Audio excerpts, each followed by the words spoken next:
to Our News, a televised publication from the Government Information Service of the Collectivité de Saint-Martin. Chers téléspectateurs, bonsoir et bienvenue dans cette édition d'Our News.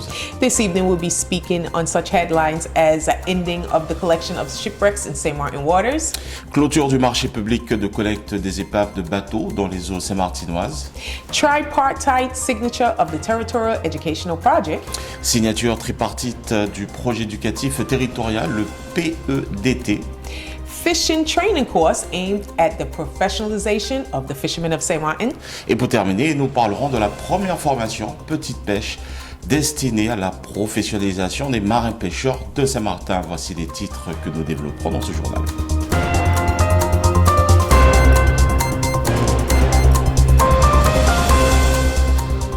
Welcome back. On Tuesday, November 29th, President Louis Mussington, his Vice Presidents Bernadette Davis and Dominique Democrite Louisi, Senator Annick Petrus, Prefet Vincent Berton, the representative of the European Commission, Mr. Leclerc, and the CEO of Cool Contractors, Paul Cool, were gathered at the Sandy Ground Shipyard to close the public market for the collection of shipwrecks in St. Martin waters.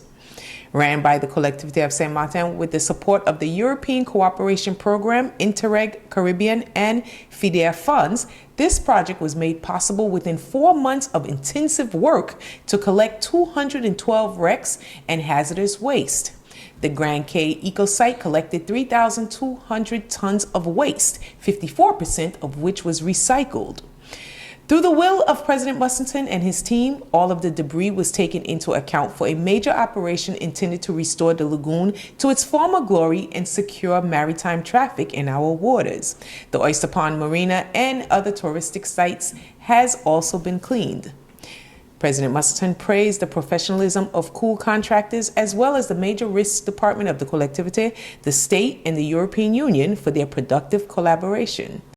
Yes, I'm happy to report that we stood our grounds. We made a commitment to clean up the country, which includes cleaning up the lagoon.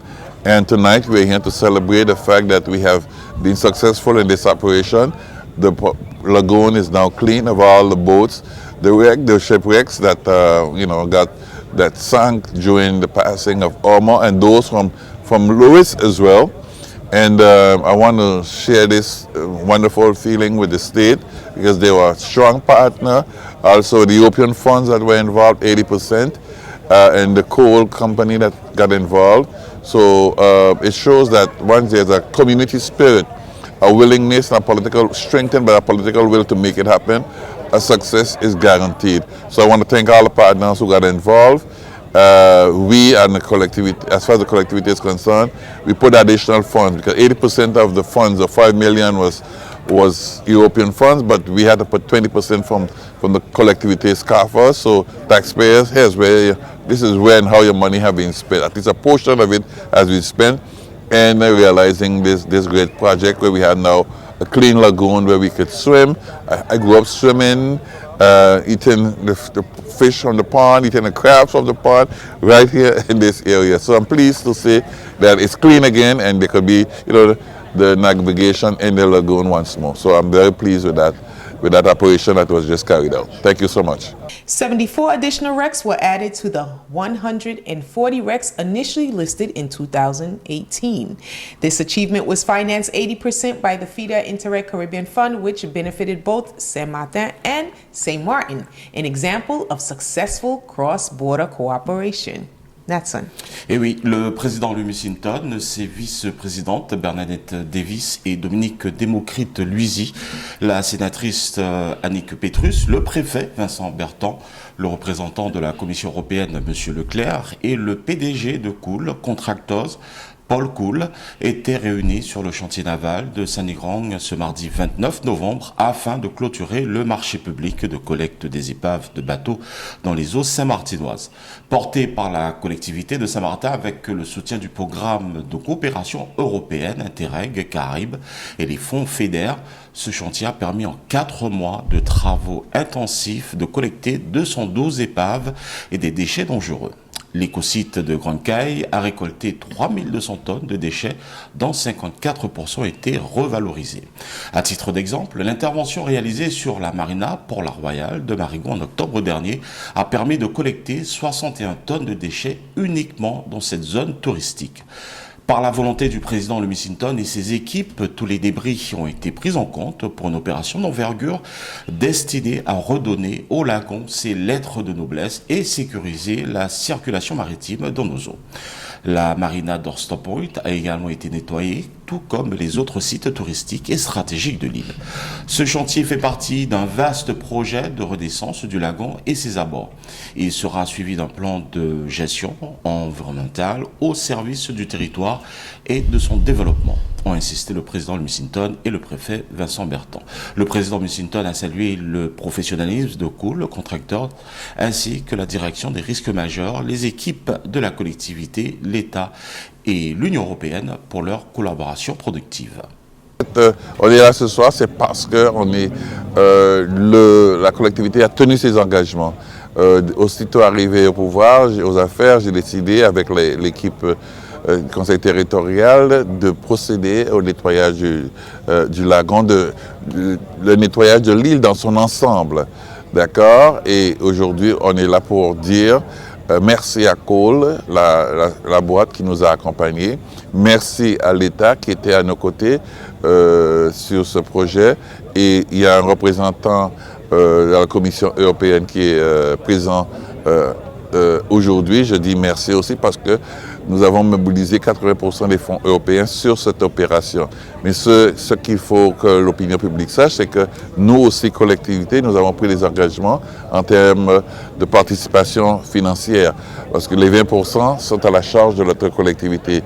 Et moi, j'ai dit oui dès le départ que nous allons mettre les mains à la pâte pour garantir le nettoyage de ce lagon, donc l'enlèvement des épaves, ce qu'on appelle les BHU, mais aussi quand on regarde du côté de la marina Royale, il y a aussi, quand on regarde justement ce qui est derrière, stocké derrière, il fallait aussi mettre les moyens supplémentaires pour tout nettoyer. Donc j'ai eu l'occasion de dire aujourd'hui que j'ai grandi dans cet étang, donc il était de mon devoir, de mon plaisir de le nettoyer aujourd'hui et maintenant c'est chose faite, donc je suis fier, je suis content et je remercie une fois de plus tous les partenaires qui se sont associés à cette grande manœuvre qui s'est traduite aujourd'hui par une réussite. Merci Saint-Martin. Le président de la collectivité est intervenu pour adapter ce marché au service de tous. Les avenants ont permis de collecter 64 épaves supplémentaires ajoutées aux 140 épaves initialement répertoriées en 2018, a souligné Christophe Libre, directeur des risques majeurs. Bien, nous célébrons ce jour la fin du marché des bateaux hors usage. Ce marché opéré par la collectivité a permis de sortir du lagon de Simpson Bay et également des autres eaux territoriales de Saint-Martin, plus de 212 grosses épaves. À côté de ces 212 grosses épaves, vous pourrez trouver des dizaines et des centaines de débris qui constituent un danger pour la navigation. Ces opérations permettent donc maintenant de pouvoir faire signer au président un nouvel arrêté qui va permettre de libérer intégralement les eaux françaises de Saint-Martin pour une navigation pleine et entière pour les plaisanciers et toutes les activités nautiques. Nous sommes heureux d'avoir travaillé avec la société Cole qui a opéré un travail remarquable tant du côté français que du côté hollandais. Et grâce à leur travail, maintenant les Saint-Martinois retrouvent, comme l'a très bien dit le président, le lagon tel qu'il l'avait connu quand il était jeune. Une réalisation financée à 80% par le fonds FEDER, Interreg, Caraïbes, au bénéfice des deux parties de l'île, un exemple de coopération transfrontalière réussie. The third Vice President in charge of Human Development, Dominique Louisi, Rector of the Academy of Guadeloupe, Miss Christine Gangloff Ziegler, and the Director of Services of the Cabinet of the Prefet Vincent Berton, Julian Marie, proceeded to the tripartite signature of the Territorial Education Project, the PEDT, of Saint Martin and the Wednesday Plan Mercredi. This document, initiated following the circular of March 20th, 2013, aims to determine the methods of organization and the educational objectives of the extracurricular activities intended for the children in the nursery schools and all public elementary schools of Saint-Martin. These activities, organized as an extension of the lessons provided by the Public Education Service, are implemented by the CETAS. The PEDT is structured around the following 4 points. Ensure the education of extracurricular times on Wednesdays with family and school times, but also with extracurricular times on other days of the week. Ensure the inclusion and accessibility of all children wishing to participate in leisure activities, in particular children with disabilities. Include extracurricular activities in the territory and in relation to its actors, and propose various activities integrating educational outings. The Territorial Education Project is a program for local collaboration uniting the entire educational community around values, objectives, and actions in the field of education. The collectivity and its partners have renewed the PEDT of Saint-Martin for a period of 3 school years. Nathan. La troisième vice-présidente de la collectivité de Saint-Martin, Madame Dominique Democrite-Luizy, en charge du développement humain, Madame Christine Gangloff-Ziegler, rectrice de l'Académie de Guadeloupe, et Monsieur Julien Marie, directeur des services du cabinet du préfet Vincent Berton, ont procédé à la signature tripartite du projet éducatif territorial, le PEDT de Saint-Martin et du plan mercredi. Ce document initié suite à la circulaire numéro 2013 pour objet de déterminer les modalités d'organisation et les objectifs éducatifs des activités périscolaires destinées aux enfants scolarisés dans les écoles maternelles et ou élémentaires publiques de Saint-Martin. Ces animations organisées dans le prolongement des enseignements dispensés par le service public de l'éducation sont mises en œuvre par la Caisse territoriale des œuvres scolaires de Saint-Martin. Le plan mercredi, PEDT, c'est un dispositif qui permet d'offrir aux jeunes de Saint-Martin de 6 à 12 ans des activités extrascolaires.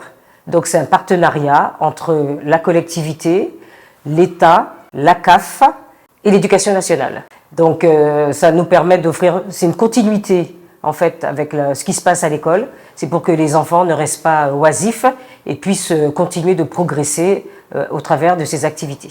Alors il y a toutes sortes d'activités, activités manuelles, du chant, de la danse, du coloriage, enfin c'est par exemple préparer les costumes du carnaval, tout ça fait partie du plan mercredi et c'est un moyen en fait de faire réviser certaines notions scolaires mais de manière ludique.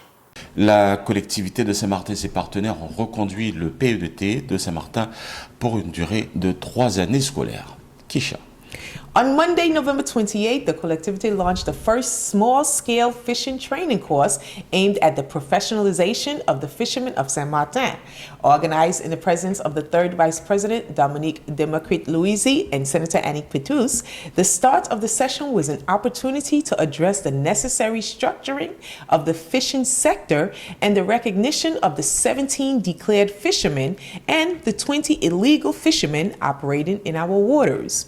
A total of 9 fishermen registered for the training, which at the end of this 4 months will allow them to obtain the Certificate of Aptitude for Small-Scale Fishing Command, the CACPP. The CACPP is a versatile title allowing its holder to exercise functions at management level as captain on boats of less than 9 meters intended for small-scale fishing. Following their certifications, these declared young fishermen will benefit from support from the Department of Green Growth and the Blue Economy, the Department of Support and Economic Promotion, and the Department of Employment and Professional Training of the collectivity. The training organization selected following a public procurement procedure is EFPMA.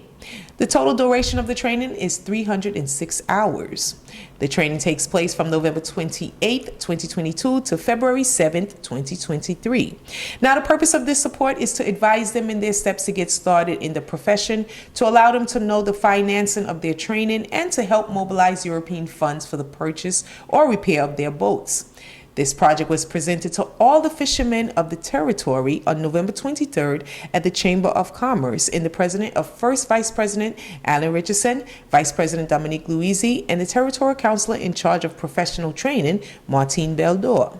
The collectivity is studying the possibility of setting up tutoring assistance in order to cover part of the costs related to the 3-month enrollment after obtaining their certificates.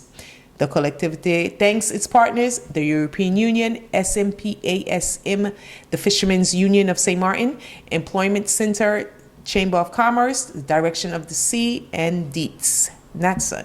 La collectivité de Saint-Martin a lancé lundi 28 novembre la première formation Petite Pêche destinée à la professionnalisation des marins pêcheurs de Saint-Martin. Organisée en présence de la 3e vice-présidente Dominique Démocrite-Luizy et de la sénatrice Annick Petrus, le démarrage de la session a été l'occasion d'aborder la nécessaire structuration de la filière pêche et la reconnaissance des 17 marins pêcheurs déclarés et la vingtaine de pêcheurs informels exerçant dans nos eaux. Donc nous avons aussi lundi reçu 9 jeunes marins pêcheurs qui étaient déjà dans le domaine de la pêche mais de manière informelle, et nous leur proposons à partir de lundi d'ailleurs une formation qui dure 2 mois et demi afin qu'ils obtiennent leur CACCP, c'est un certificat d'aptitude à la petite pêche, et qu'ils puissent enfin exercer en toute légalité. Donc une partie de la formation, la théorie se passe à Saint-Martin et la pratique se passe dans un centre de formation qui est situé en Martinique. Et là, ils seront internes et ils y passeront 1 mois de mémoire comme ça. Et au bout de cette formation, ils auront leur diplôme. Et ils devront faire, je crois, je ne me rappelle plus, mais je crois que c'est 3 mois sur une embarcation afin de confirmer ce diplôme. En effet, nous avons eu l'agréable surprise de voir une jeune femme présente parmi les 9 personnes. Alors bon, on sait que c'est une jeune femme qui est issue d'une famille de pêcheurs. Donc je pense que depuis toute petite, elle baigne dans ce milieu-là. Et bon, je la connais un petit peu, je sais que c'est quelqu'un de très motivé et on ne peut s'attendre qu'à un très bon résultat. D'ailleurs, tous les jeunes et moins jeunes, parce qu'il y a des moins jeunes, engagés dans ce dispositif, nous savons qu'ils vont mettre toutes les chances de leur côté pour obtenir cette certification. Déjà, j'aime la pêche depuis petit, c'est une passion. Mon père est marin pêcheur, mon grand-père et mon arrière-grand-père. Donc, c'est un truc que j'aime faire depuis petite. Et j'ai entendu parler de la formation grâce à mon beau-frère qui avait fait la formation en Martinique aussi, dans le même établissement. Et il est revenu, il a eu son diplôme et tout. Donc, moi, je voulais faire aussi. Mais je n'ai pas pu le faire auparavant. Et là, c'est une opportunité qu'on a eue, qu'ils ont fait la formation qui se passe à Saint-Martin. Et on doit partir pendant 1 mois à peu près en Martinique pour la terminer et faire les examens. C'est un peu beaucoup de pression derrière moi parce que je suis la seule fille entre tous ces garçons et la première aussi. Donc, j'ai certaines personnes qui sont derrière moi pour revenir avec et qui me poussent beaucoup. N'ayez pas peur. Et ce qu'un garçon peut faire, on peut le faire aussi. Donc, si tu veux y aller, tu y vas et tu le fais. Déjà, je veux revenir avec le diplôme pour être marin pêcheur déclaré et avoir une entreprise très prochainement aussi. Faire une poissonnerie. Le CACPP est un titre polyvalent permettant à son titulaire d'exercer des fonctions au niveau de direction comme capitaine sur des navires de moins de 9 mètres armés à la petite pêche. À la suite de leur certification, ces jeunes marins pêcheurs déclarés bénéficieront bien sûr d'un accompagnement de la direction de la croissance verte et l'économie bleue, de la direction de l'accompagnement et de la promotion économique et de la direction de l'emploi, de l'apprentissage et de la formation professionnelle de la collectivité. L'organisme de formation retenu à la suite d'une procédure de marché public est le EFPMA. La durée totale de la formation est de 310 heures. L'objectif de cet accompagnement est de les conseiller dans leur démarche pour se lancer dans le métier, de leur permettre de connaître les financements facilitant l'installation de leur activité, d'aider à la mobilisation des fonds européens pour l'achat ou la réparation de leurs navires. La collectivité étudie la possibilité de mettre en place une aide au tutorat afin de prendre en charge une partie des frais liés à l'enrôlement de 3 mois à la suite de l'obtention de la certification. Porté par la collectivité et ses élus, ce projet très attendu voit enfin le jour, soutenu par le Fonds social européen, le FSE. Kisha. The Youth and Sports Department of the Collectivity is pleased to organize the first edition of the Student Orientation and Mobility Fair, SOM, on December 8th and December 9th, 2022 at the Daniela Jeffrey High School in Marigot, Concordia. That's the lycée. This event is organized in partnership with Mission Locale, the Collectivité Youth Info Point, and the Center of Excellence through Sports. This annual event is mainly aimed at high school students for whom preparing for their professional career is a crucial step at this stage of their education. Fourth and third year secondary school students are also invited to participate in some so that they can already see the courses. The objective of this fair is to provide middle and high school students with adequate information in favor of a better targeted orientation and secondary training, which would allow them to consider their studies in a perspective of returning to their country. The School Lounge will welcome students on Thursday, December 8th from 8 a.m. to 5 p.m. and on Friday, December 9th from 5:30 p.m. to 8 p.m. The collectivity has identified approximately 2,000 students potentially interested in this fair. Students in pre- and post-baccalaureate training will therefore be able to discover the pole orientation, the pole formation, and the pole métier. They will be able to participate in workshops specially designed around topics related to support orientation in preparation to study abroad. The themes are therefore structured around three major points: competition center, territorial public function, and the blue economy. The youth training is a priority for President Mustnton and his team. The collectivity and its partners hope that this meeting will be a factor of cohesion and hope for all those who believe in the potential of St. Martin. La collectivité de Saint-Martin, son service jeunesse et sport, ont le plaisir d'organiser la première édition du salon de l'orientation et de la mobilité de l'étudiant SOM, les 8 et 9 décembre 2022 dans l'enceinte du lycée Daniela Jeffrey à Marigot, Concordia.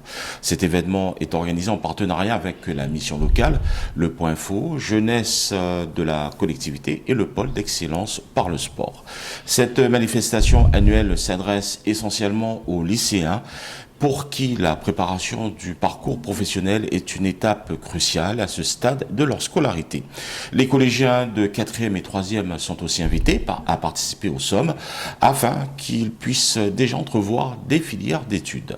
À travers cette initiative, la collectivité de Saint-Martin souhaite apporter aux jeunes du territoire un accompagnement concret quant aux possibilités d'orientation qui s'offrent à eux en matière d'études post-baccalauréat, de formation et de professionnalisation au niveau national comme international. L'objectif de ce salon, porté par le président Louis Sinton et la 3e vice-présidente Dominique Luizy, est de mettre à disposition des collégiens et lycéens des formations adéquates en faveur d'une orientation mieux ciblée et d'une formation secondaire leur permettant d'envisager leurs études dans une perspective de retour au pays. Le salon de l'orientation et de la mobilité étudiante. Donc ce salon va se dérouler le 8 et 9 décembre, donc la semaine prochaine. Il doit permettre aux jeunes des établissements scolaires de trouver la bonne orientation, en tout cas la meilleure orientation possible, puisque à partir de janvier-février, il y a l'ouverture de Parcoursup, et à ce moment-là, ils doivent faire des choix d'études. Donc très souvent, nos jeunes sont dans des filières qu'ils ont plus ou moins choisies. Ils ne savent pas vraiment quel métier ils veulent faire. Et ce salon de l'orientation et de la mobilité leur permettra de rencontrer des professionnels, des étudiants, des centres de formation, des universités, afin de faire un choix éclairé, en tout cas plus éclairé que d'habitude. La collectivité a identifié environ 2000 jeunes potentiellement intéressés par ce salon. Les jeunes en formation pré- et post-bac pourront ainsi découvrir durant ces 2 jours le pôle orientation, le pôle formation ainsi que le pôle métier pour mieux s'informer. Ils pourront participer à des ateliers spécialement conçus autour de sujets liés à l'accompagnement, l'orientation et la préparation à la mobilité. Les thématiques sont donc structurées autour de 3 pôles attractifs majeurs. Pôle concours, le pôle fonction publique territoriale et le pôle économie bleue. La formation des jeunes constitue un enjeu prioritaire pour le président Louis Sinton et sa majorité. Kisha. The Collectivity of St. Martin is starting the 2022 Christmas festivities with the serenades in the neighborhoods from December 2nd to December 16 from 6 p.m. to 11 p.m. from Oyster Pond to Sandy Ground. Save the date so you can go out and experience a traditional and festive moment in your neighborhood. And don't forget, the Christmas Village will be on the Marigot Waterfront from December 21st through the 24th. That's it. Et bien en effet, Keisha, nous allons parler aujourd'hui des festivités de Noël. La collectivité Saint-Martin débute ses festivités de Noël 2022 avec les sérénades dans les quartiers du 2 au 16 décembre de 18h à 23h, d'Austin Point à Sandy-Grang. Retenez le jour de passage dans votre quartier et venez vivre un moment traditionnel et festif. Et sans oublier bien sûr le village de Noël qui débutera le 21 décembre jusqu'au 24 décembre. Donc, pleine animation pour vous, pleine animation pour les enfants.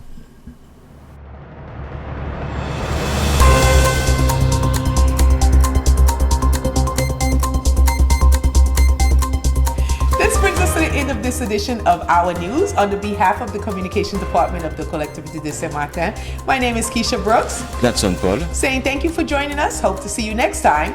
Have a good evening. Excellent week-end à vous.